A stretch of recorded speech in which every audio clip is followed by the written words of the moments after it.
What is up, guys? Eric here from BBM Productions, here with my predictions for Israel Adesanya versus Nassourdine Imavov and Sharaputudin Magomedov versus MVP, aka Bullet versus MVP. Yeah, so I'm gonna pick, sadly, and I do feel sad in this regard because it's like a full, it's like the end of an era completely. But I'm picking Nassourdine Imavov to beat Israel via just taking him down every round, pushing up against the fence. I don't think he's going to finish easy, but he can.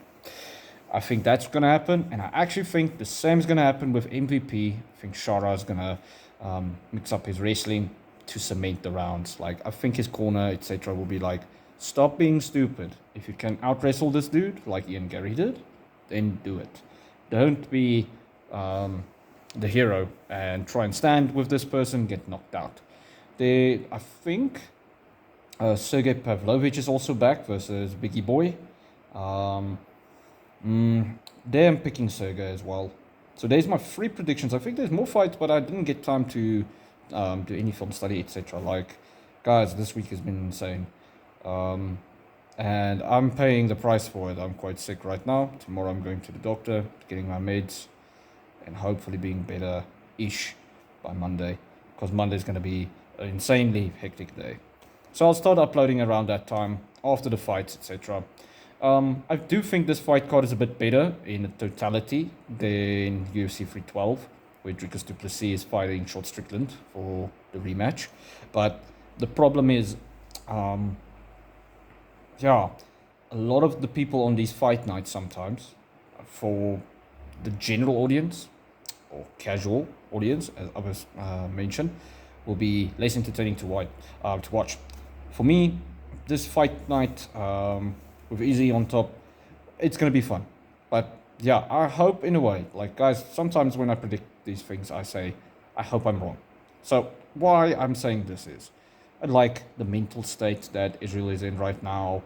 He has a lot of clarity, and he's owning up to a lot of mistakes he made and where he can improve, yada yada. Now, yes, his age is a thing, and then my biggest problem is something that people rarely mention in MMA these days. It's the size difference. Now, what I mean by size difference is not length, it's width, it's muscle mass, etc. I think I just saw an interview of Dana White saying he slapped Nassourdine Imavov on the back, and the dude felt like a piece of steel. Guys, imagine you're fighting a man that feels like a piece of steel. And when I saw this, the face-off a little while ago, I was just like, geez, the size difference. Like, Dricus was already a lot bigger than Izzy in width, etc. And we know he has a well-known squeeze, and when he wrestles, apparently is so strong, it feels like you can't move him and stuff. That's why he's very effective when he's wrestling. It's outside of his skill, he's very hard to move, etc. Same kind of thing that happened with Khabib and with Islam, etc. Is that, well, Usman and in his prime as well, is that these guys, when they got a hold of you, it was, people said, the pressure was crazy, the strength was crazy. Dricus has that same kind of in the gym notion where people are like, holy cow. And when he submitted that whole group of Gracies, same thing. They said it was very hard. And then also his squeeze, we've seen him tap people in seconds, just like Hamzat has been doing as well. And Hamzat has the same situation. Now, how this all culminates together is when you're fighting somebody who likes wrestling, and two, well, can wrestle better than you, and two, is thicker. You can't, it's really hard to beat that. You need to be way more skilled than the size difference between you guys. That's the problem here. Same thing happened with Marab versus Sean O'Malley, even Marab versus Umar. Marab was better because he was outright stronger and he had better skills. It was crazy. Who else? Volkanovski. He was very skilled versus Islam. However, Islam still had success on the ground because Islam is just that much bigger. Same thing when Islam fights many guys. He did it with Renato Moicano a while ago as well, when he just literally forced him to the ground with pure strength. And then with the submissions, you see the muscles just that's why people just tap, because they're like, holy cow, the squeeze. And then people regret it because they think they could have taken more, but they usually can't. Look into it, guys. That's all I'm going to say. I'll make a video about it in the future. But yeah, there's my picks, guys. I hope I'm wrong. I like Isreal. I like when he is, well, when he's not just being angry and shit. Like, it was before the Yoel Romero fight where he wasn't fully just mad at everybody. Like, his fight versus Gastelum, he was a bit more respectful. Versus Whittaker. Versus Whittaker, he had something to prove. That's what I liked. But he wasn't really disrespectful and stuff. And then he started putting up the shtick. And that shtick is why it was cringy to us fans. And it was weird. That's why. It wasn't really him. Like, he has that edge and he needs that edge to fight and win. However, it's not really the most healthy mental state to be in. Because then you think in your head, because it's one of the mantras while you're being a menace is, I'm the best the whole time. Then you lose honesty with yourself. So you start doing a few things lax, etc.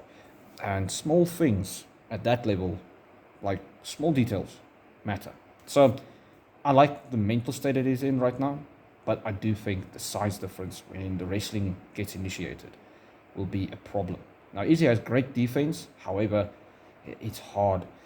How I can explain it is, imagine, you guys know most when it's raining and mud loosens up around a stop sign or a pole that's mounted in there, and it starts getting loose, and then you can wiggle it and then just push it over.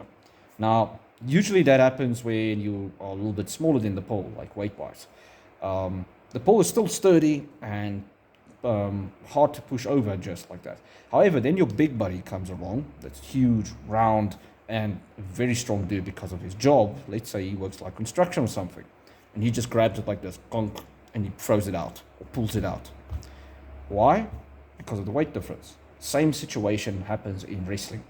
When the guy already has his defense set, which is spreading your weight. Like, imagine this is a pyramid, guys.